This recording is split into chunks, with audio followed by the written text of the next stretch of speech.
నమస్కారం అండి. ప్రతి ఒక్కరికి ఓం నమ శివాయ, ఓం విష్ణువాయ నమః.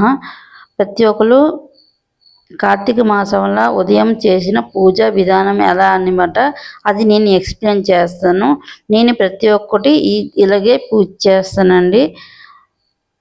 మనం ఏంటంటే ఉదయం లేచి ప్రతి ఒక్కటి ఇల్లు శుభ్రం చేసుకొని ముగ్గులు వేసుకొని నది స్థానమైనా సముద్ర స్థానమైనా లేకపోతే ఇంట్లో అయినా మనం స్నానం చేసుకో. ఇంట్లో పసుపు కొంచెం వేసుకొని స్నానం చేసి గంగేశ, యమునేశ, గోదావరి, నర్మదా, సింధు, కావేరి జలస్వం కురు అనుకొని మనం స్నానం చేసుకోవచ్చండి. ఫస్ట్ ఉదయం లేచి సూర్య అస్తమావక ముందు విష్ణుని పూజ చేసుకోవాలి. అంటే విష్ణు అంటే తులసి కోటను పూజ చేసుకోవాలి. తులసి కోటకి ఓం విష్ణువాయ నమః అనుకొని దండం పెట్టుకోవాలండి.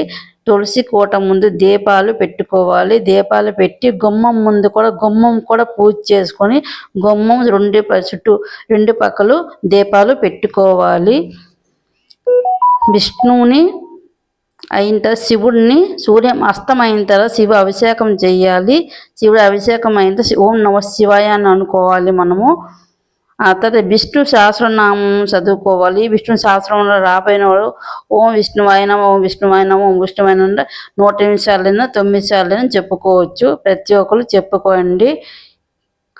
ఆ తర్వాత కార్తీక మాసంలో కార్తీక పురాణం చదివితే చాలా మంచి జరుగుతుంది. కార్తీక పురాణంలో ప్రతి ఒక్కటి బాగా చెప్తారు కదా, మనకు అర్థమవుతుంది. ఏది చెయ్యాలో ఏది చేయకూడదో, ఉపవాసం ఎలా చేయాలో, మంచిగా ఎలా ఉండాలో, అంటే ఎలా పూజ చేయాలని ప్రతిదీ ఎక్స్ప్లెయిన్ చేస్తున్నారు.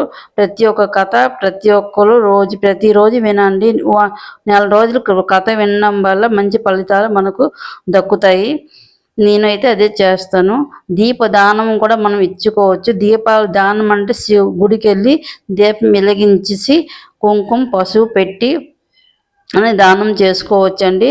దానం చేయడం వల్ల దీపదానం అని చాలా చాలా మంచి దానం అనమాట. ప్రతి ఒక్కరు ఈ కార్తీక మాసంలో ఈ దానం అనమాట ప్రతి ఒక్కరు ఇచ్చుకోండి. నేనైతే చేస్తానండి. ప్రతి ఒక్కరు నా ఛానల్ లైక్ చేయండి, షేర్ చేయండి, సబ్స్క్రైబ్ చేయండి.